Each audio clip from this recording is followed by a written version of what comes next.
সপ্তম শ্রেণীর ছাত্রছাত্রীদের নতুন ভিডিওতে স্বাগতম জানাই। এই ভিডিওতে আমি তোমাদের সমানুপাত অধ্যায়ের কোষে দেখি ৩-এর ১ থেকে ৭-এর দাগের যে অঙ্কগুলি রয়েছে সেই অঙ্কগুলি করে দেখাবো। সপ্তম শ্রেণীর এর আগের সমস্ত ভিডিওর লিঙ্ক তোমরা ডেসক্রিপশন বক্সে পেয়ে যাবে। তোমরা চাইলে সেখানে গিয়ে দেখে নিতে পারো। চলো তাহলে এই ভিডিওটা শুরু করা যাক। দেখো কোষে দেখি ৩-এর ১-এর দাগের অঙ্ক কি আছে ছক পূরণ করি। এখানে দেখো যে ছকটা দেখতে পাচ্ছ তোমরা এখানে ৪টি করে সংখ্যা দেওয়া আছে। আর কি বলা আছে সংখ্যাগুলো সমানুপাতি হবে নাকি হবে না। তাহলে প্রথম দুটো অঙ্ক তোমরা দেখতে পাচ্ছ করেই দেওয়া আছে। এই দুটো অঙ্ক আমরা করছি না। আমরা এবার এই ছকের ৩ নম্বর অঙ্কটা করব। কি আছে ৫, ৭, ২৫, ৩৫। তাহলে এখানে দেখো প্রথম পদ হবে ৫, দ্বিতীয় পদ ৭, তৃতীয় পদ ২৫ এবং চতুর্থ পদ হচ্ছে ৩৫। বা অন্যভাবে বলতে গেলে প্রান্তীয় পদ মানে দুই প্রান্তে যে পদগুলো আছে সেই পদগুলো কি কি ৫, ৩৫ আর মধ্য পদগুলো হচ্ছে ৭, ২৫। তাহলে চারটি সংখ্যা যদি সমানুপাতে থাকতে হয় তাহলে কি হতে হবে? প্রান্তীয় পদগুলির গুণফল মধ্য পদগুলির গুণফলের সমান হতে হবে, তাহলে কিন্তু সমানুপাতে থাকবে। তাহলে আমরা এখানে কি করব? প্রথমে প্রান্তীয় পদদ্বয়ের গুণফল, প্রান্তীয় পদ দুটির গুণফল। তাহলে প্রান্তীয় পদ রয়েছে ৫, ৩৫। তাহলে ৫কে ৩৫ দিয়ে গুণ করব। তাহলে কত হয়ে যাবে? ৫ ৫ ২৫-এর ৫, হাতে ২, ৩ ৫ ১৫ আর ২ ১৭। আর কি আছে? মধ্য পদ দুটির গুণফল। মধ্যপদ কি কি আছে দেখো, মধ্য মানে মাঝখানে ৭ আর ২৫ রয়েছে। তাহলে ৭ আর ২৫ গুণ করলে কত পাবো? ৫ ৭ ৩৫-এর ৫, হাতে থাকলো ৩, ৭ ২ ১৪ আর ৩ ১৭। তাহলে দেখা যাচ্ছে প্রান্তীয় পদ দুটির গুণফল আর মধ্য পদ দুটির গুণফল কিন্তু সমান হয়ে যাচ্ছে। তাহলে আমরা কি লিখতে পারি? সুতরাং সংখ্যা ৪টি সমানুপাতে থাকবে, সমানুপাতে থাকবে। আচ্ছা, এরপরের অঙ্কটা দেখো কি আছে ৪, ১০, ৩০, ১৮। তাহলে এখানে প্রথমে একইভাবে আগের অঙ্কটার মতোই প্রান্তীয় পদ দুটির গুণফল লিখে দেব। প্রান্তীয় পদ দুটির গুণফল। তাহলে কত আছে? ৪ আর ১৮। তাহলে ৪ গুণ ১৮ গুণ করলে কত হয়ে যাবে? ৪ ৮ ৩২-এর ২, হাতে ৩, ৪ কে ৪ আর ৩ ৭। আর দেখো এখানে মধ্য পদ দুটির গুণফল। মধ্য পদ কি কি রয়েছে? ১০ আর ৩০। তাহলে ১০ আর ৩০ গুণ করে দেব। ৩ অক্ষে ৩, এই দুটো শূন্য রয়েছে সাথে, তাহলে ৩০০। তাহলে দেখো প্রান্তীয় পদ দুটির গুণফল হয়ে যাচ্ছে ৭২ আর মধ্য পদের গুণফল কি হয়ে যাচ্ছে? ৩০০। তাহলে ৭২ আর ৩০০ তো সমান না, তাহলে কি সংখ্যা ৪টি সমানুপাতি কিন্তু হবে না। তাহলে কি লিখব? সংখ্যা ৪টি সমানুপাতি নয়। এরপর অঙ্কটা দেখো কি আছে ৫, ১০, ১৬, ২০। তাহলে দেখো এখানেও কি করব? আমরা প্রান্তীয় পদ দুটির গুণফল প্রথমে লিখে নিব।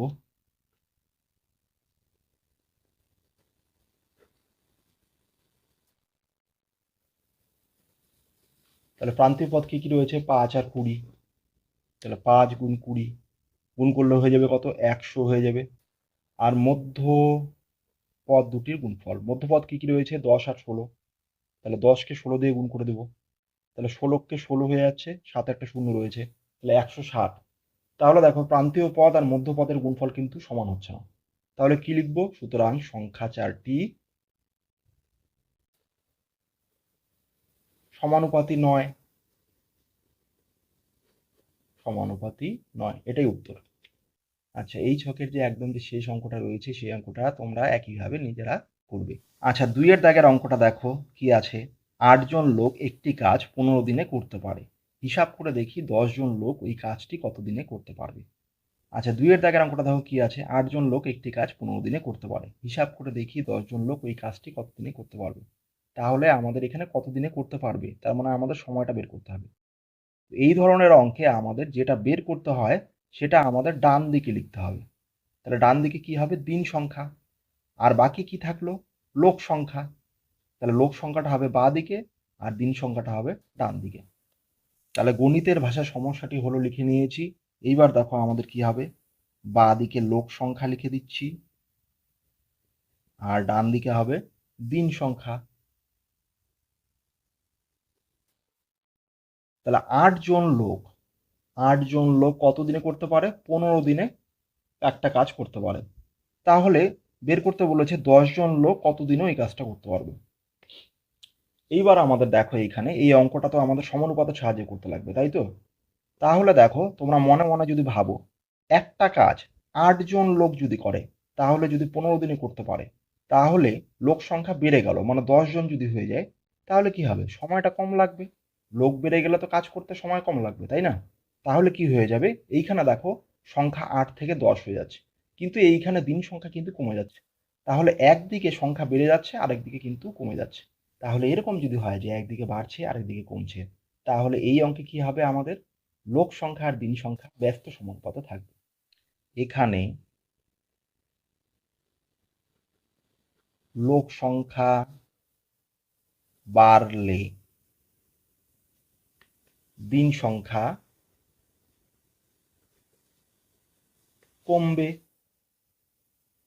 বা তোমরা কি লিখতে পারো? লোক সংখ্যা বাড়লে কম সময়ে কাজ শেষ হবে।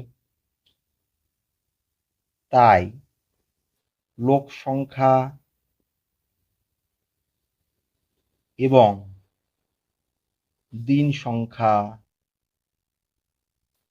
ব্যস্ত সমানুপাতে থাকবে।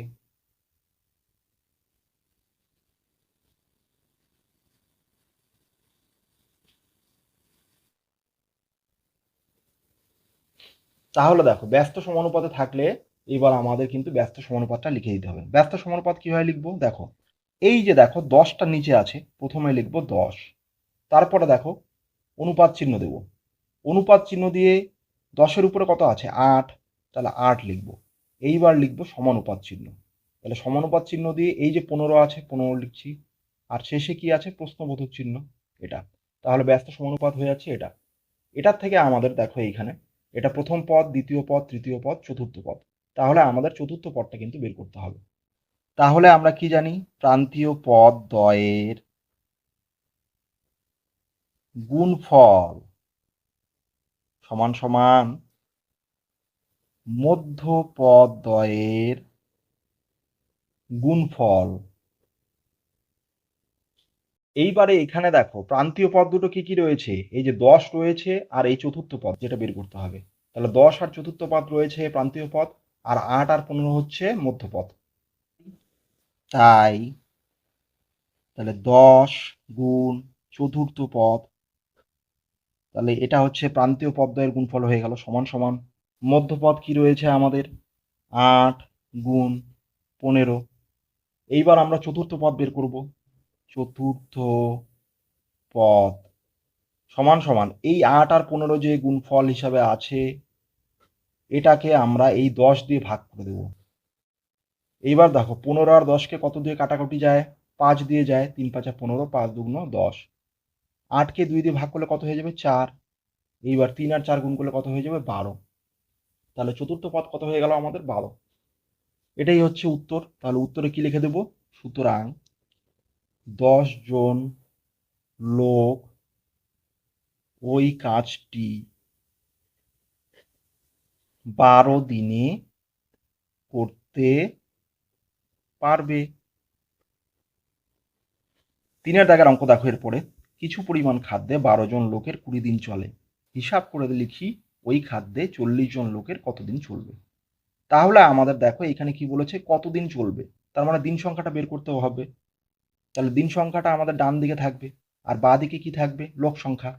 গণিতের ভাষায় সমস্যাটি হলো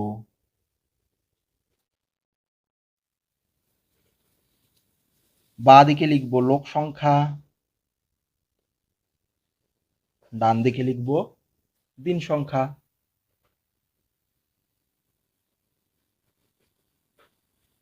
তাহলে দেখো কি বলা আছে? কিছু পরিমাণ খাবারে 12 জন লোকের 20 দিন চলে। তাহলে লিখে দিলাম লোক সংখ্যার নিচে 12, দিন সংখ্যার নিচে 20। এইবার বলেছে ওই খাদ্যে 40 জন লোকের কতদিন চলবে। তাহলে লোক সংখ্যার নিচে কত কি লিখবো? 40, আর দিন সংখ্যার নিচে প্রশ্নবোধক চিহ্ন। তাহলে এবার তোমরা মনে মনে ভাবো যে একই খাবারে 12 জন লোকের যদি 20 দিন চলে, তাহলে লোক সংখ্যা যদি বেড়ে যায়, তাহলে লোক সংখ্যা কত হয়ে যাচ্ছে? 40।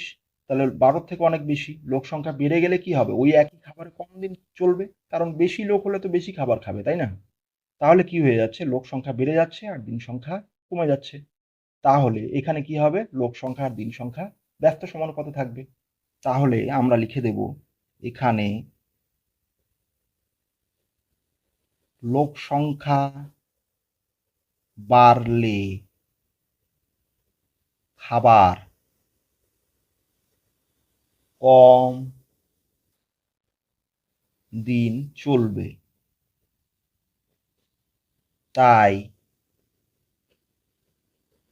লোক সংখ্যা এবং দিন সংখ্যা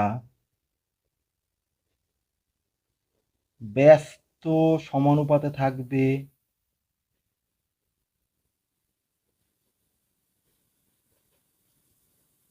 তাহলে ব্যস্ত সমানুপাতে থাকবে, তাহলে ব্যস্ত সমানুপাতটা আমাদের লিখে দিতে হবে। তাই তাই কি লেখা যাবে ব্যস্ত সমানুপাতটা দেখো, তাহলে প্রথমে কি হবে, নিচের সংখ্যাটা 40 হবে, তারপরে কি হয়ে যাবে 12 হয়ে যাবে, সমানুপাত চিহ্ন মাঝখানে, এরপরে কি হয়ে যাবে 20, শেষে গিয়ে প্রশ্নবোধক চিহ্ন। এখানেও আমাদের কি করতে হবে, চতুর্থ পদ বের করতে হবে। তাহলে এখানে লিখে দিতে হবে আবার একই কথা, প্রান্তীয় পদদ্বয়ের গুণফল সমান সমান মধ্য পদদ্বয়ের গুণফল। তাহলে প্রান্তীয় পদ কি কি আছে দেখো, 40 আর এই প্রশ্নবোধক চিহ্ন মানে চতুর্থ পদ, তাই 40 গুণ চতুর্থ পদ সমান সমান কি লিখতে পারি, মধ্যপদ কি কি আছে 12 আর 20, তাহলে 12 গুণ 20 লিখে দিচ্ছি। সুতরাং আমাদের চতুর্থ পদ বের করতে হবে এবার, তাহলে চতুর্থ পদ সমান সমান 12 গুণ 20, এটাকে 40 দিয়ে ভাগ করে দেব। এইবার 40কে যদি 20 দিয়ে একেবারে ভাগ করে দিই তাহলে কত হয়ে যায়, 2 হয়ে যাবে নিচে। এই 12কে 2 দিয়ে ভাগ করলে কত হয়ে যাবে, 6 দুগুণ 12, 6 হয়ে যাচ্ছে, তাহলে চতুর্থ পদ হয়ে যাচ্ছে 6। তাহলে উত্তর আমাদের কি হয়ে যাবে, সুতরাং 40 জন লোকের ওই খাদ্যে 6 দিন চলবে, 6 দিন চলবে। এবারে 4 দাগের অঙ্কটা দেখো, অরুণ বাবু তার কৃষি জমিতে 16টি লাঙ্গল দিয়ে 10 দিনে সব জমি চাষ করিয়েছেন। ওই সব জমি 8 দিনে চাষ করতে চাইলে কতগুলি লাঙ্গল দরকার হিসাব করে লিখি। তাহলে এখানে উত্তরে কি বের করতে বলেছে, লাঙ্গলের সংখ্যা, কতগুলি লাঙ্গল লাগবে বলেছে। তাহলে লাঙ্গলের সংখ্যা হবে ডান দিকে, আর কি আছে দেখো এখানে দিন সংখ্যা আছে, তাহলে দিন সংখ্যা বাঁ দিকে থাকবে আর লাঙ্গলের সংখ্যা হবে ডান দিকে। তাহলে একইভাবে লিখে দেব, গণিতের ভাষায় সমস্যাটি হলো, তাহলে বাঁ দিকে দিন সংখ্যা, ডান দিকে লাঙ্গলের সংখ্যা।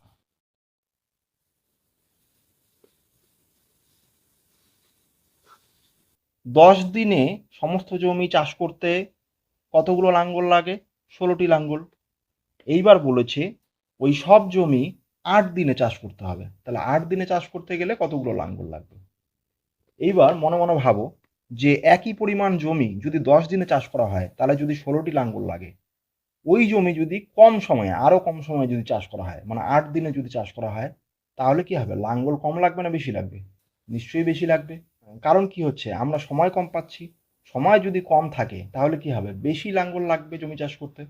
তাহলে কি হচ্ছে, এদিকে কমছে এদিকে কিন্তু বাড়ছে, তাহলে একটা কমলে আরেকটা বাড়লেও কি হয়ে যায়, ব্যস্ত সমানুপাত হয়ে যায়। তো আমাদের এখানে দিন সংখ্যা আর লাঙ্গলের সংখ্যা ব্যস্ত সমানুপাতে থাকবে। তো কি লিখবো, এখানে সময় কমলে জমি চাষ করতে কি হবে, বেশি লাঙ্গল লাগবে, বেশি লাঙ্গল লাগবে, তাই দিন সংখ্যা এবং লাঙ্গলের সংখ্যা ব্যস্ত সমানুপাতে থাকবে।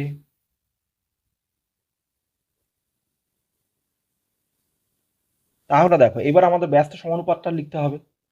কি হয়ে যাবে তাহলে দেখো, প্রথমে হয়ে যাবে 8, তারপরে অনুপাত চিহ্ন দিয়ে এই 10 হয়ে যাবে, তারপরে সমানুপাত চিহ্ন দিয়ে 16, অনুপাত চিহ্ন দিয়ে প্রশ্নবোধক চিহ্ন। এখানেও আমাদের চতুর্থ পদ বের করতে হবে। প্রথমে আমরা একই লেখা লিখে দেব, কি প্রান্তীয় পদ দুটির গুণফল সমান সমান মধ্য পদ দুটির গুণফল।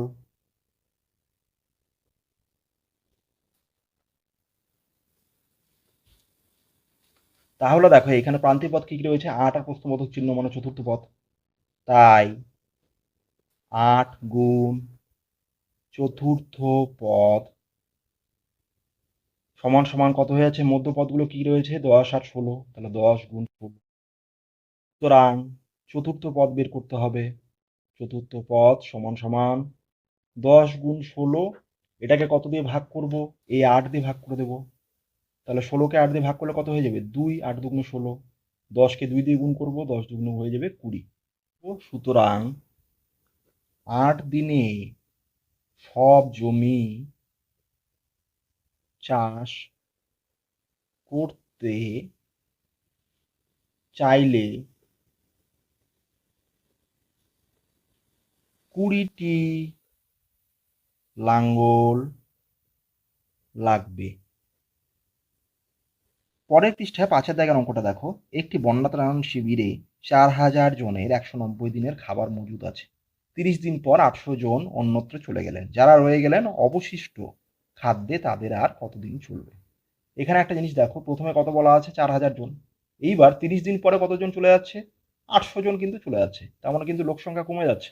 তাহলে প্রথমে লিখে নিচ্ছি, গণিতের ভাষায় সমস্যাটি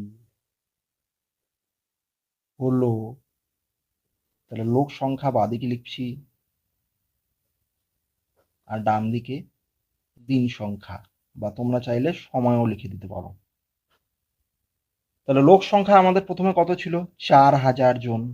তাহলে 4000 জনের 190 দিনের খাবার মজুদ ছিল, কিন্তু আমরা কিন্তু 190 দিনের হিসাবটা করব না। কারণ কি, আমাদের 30 দিন পরে কতজন চলে যাচ্ছে, 800 জন কিন্তু অন্য জায়গায় চলে যাচ্ছে। তাহলে এইখানে 190 থেকে আমাদের কি করব, 30 বিয়োগ করে দেব। তাহলে দেখো 190 থেকে 30 বিয়োগ করলে কত হয়ে যাবে আমাদের, 160। এবার 160 দিন ধরে কিন্তু আমরা অঙ্কটা করব। এরপরে লোক সংখ্যার নিচে দেখো, 4000 জন থেকে 30 দিন পরে কতজন চলে গেল অন্য জায়গায়, 800 জন চলে গেল। তাহলে বিয়োগ করব, 4000 থেকে 800 বিয়োগ করলে কত হয়ে যাবে, দেখো 0 থেকে 0 বিয়োগ করলে 0, 0 থেকে 0 বিয়োগ করলে 0, 10 থেকে 8 বিয়োগ করলে 2, হাতে 1 থাকে, 4 থেকে 1 বিয়োগ করলে 3200 জন। তাহলে 3200 জনের কত দিন চলবে, এইটা কিন্তু হচ্ছে আমাদের সমস্যাটা। এইবার তোমরা ভেবে দেখো যে একই পরিমাণ খাবারে 4000 জন লোকের যদি 160 দিন চলে, তাহলে লোক সংখ্যা কমে গেলে মানে 3200 জন লোকের তাহলে কি হবে, বেশি দিন চলবে।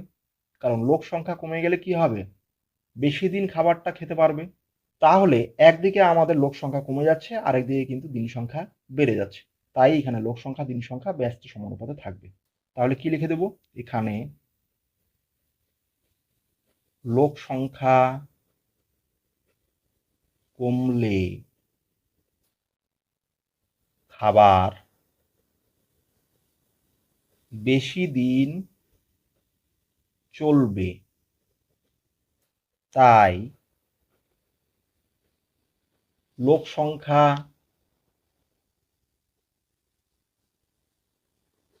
এবং দিন সংখ্যা ব্যস্ত সমানুপাতে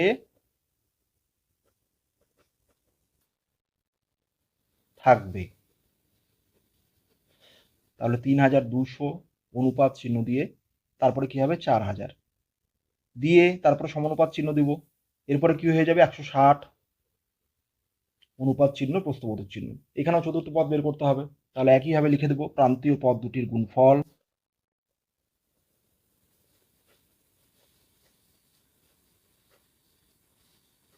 সমান সমান মধ্যপদ দুটির গুণফল। তাহলে প্রান্তীয় পদ কি কি রয়েছে দেখো, 3200 আর চতুর্থ পদ, তাই 3200 গুণ চতুর্থ পদ সমান সমান কি হয়ে যাবে, মধ্যপদ কি কি রয়েছে 4000 আর 160, তাহলে 4000 গুণ 160 করে দেব। সুতরাং চতুর্থ পদ বের করতে হবে এবারে। চতুর্থ পদ সমান সমান 4000 গুণ 160, এটাকে কত দিয়ে ভাগ করব, 3200 দিয়ে।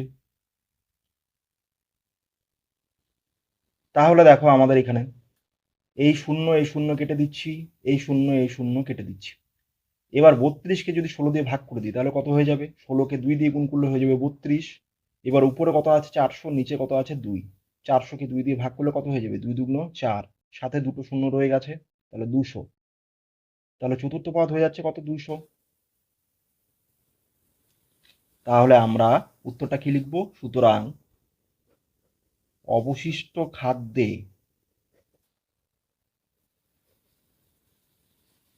যারা রয়ে গেলেন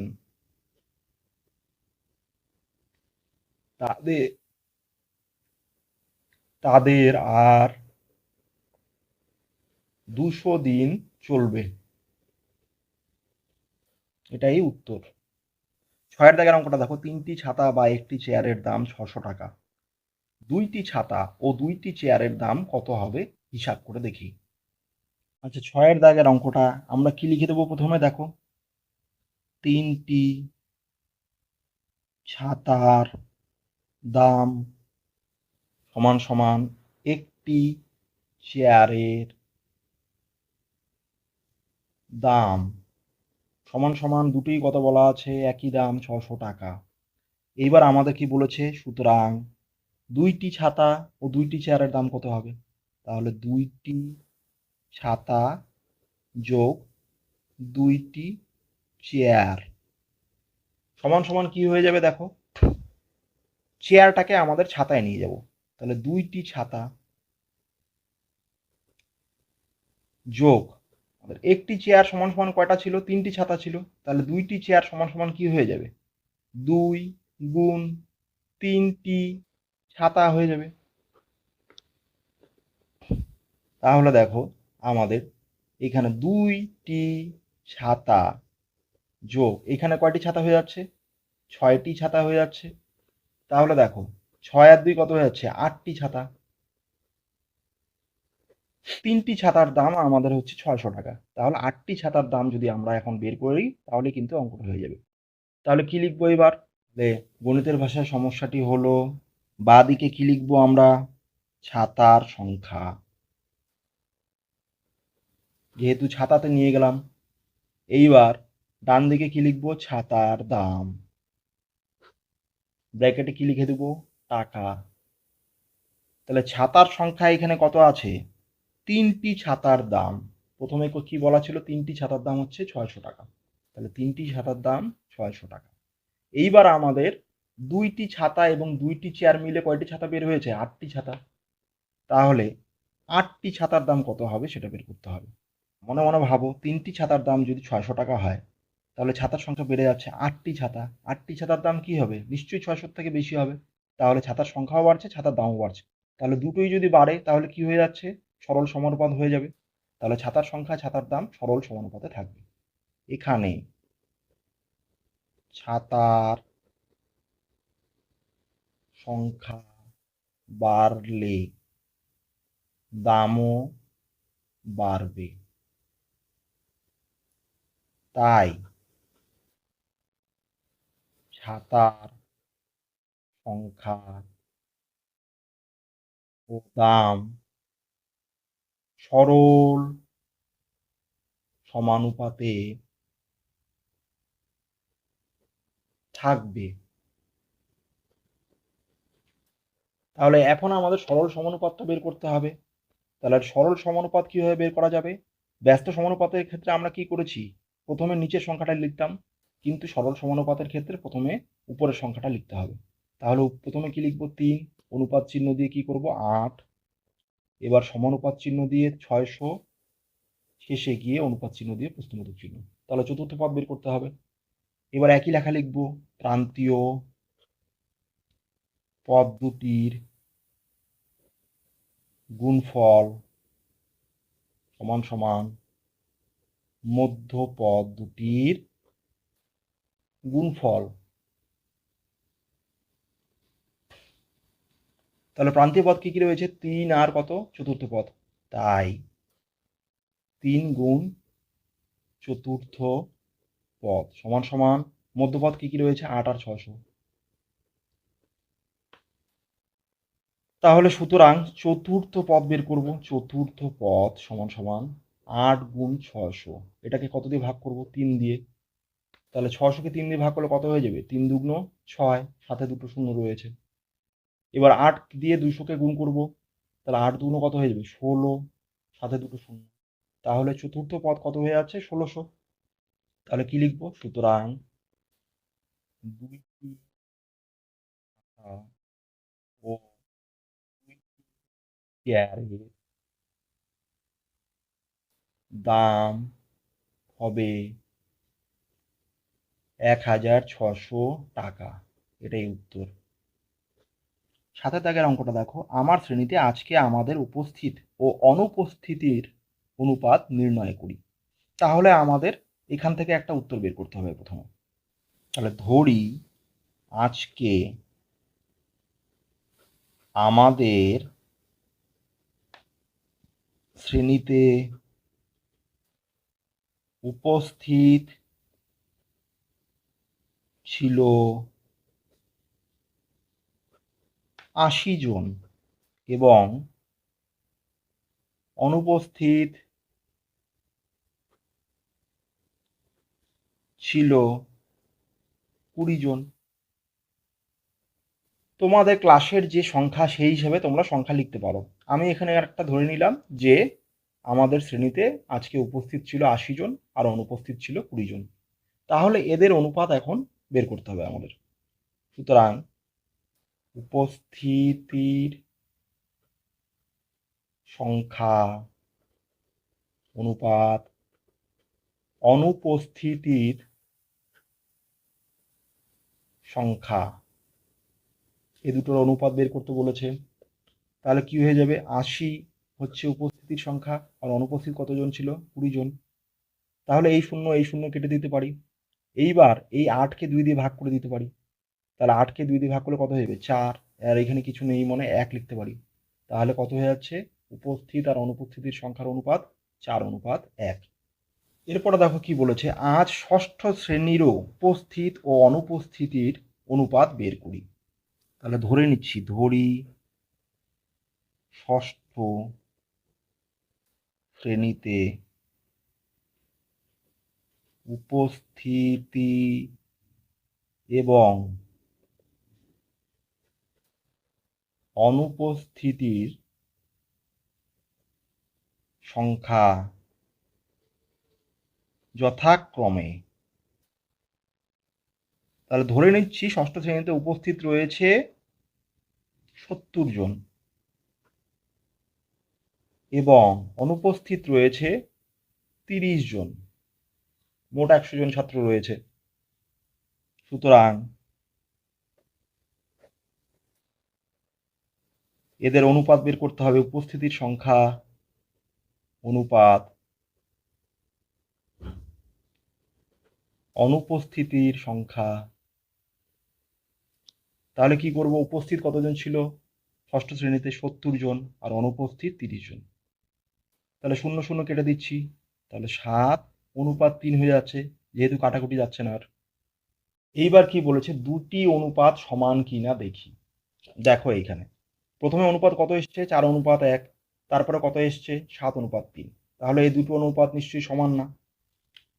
সুতরাং দুটি অনুপাত সমান নয়।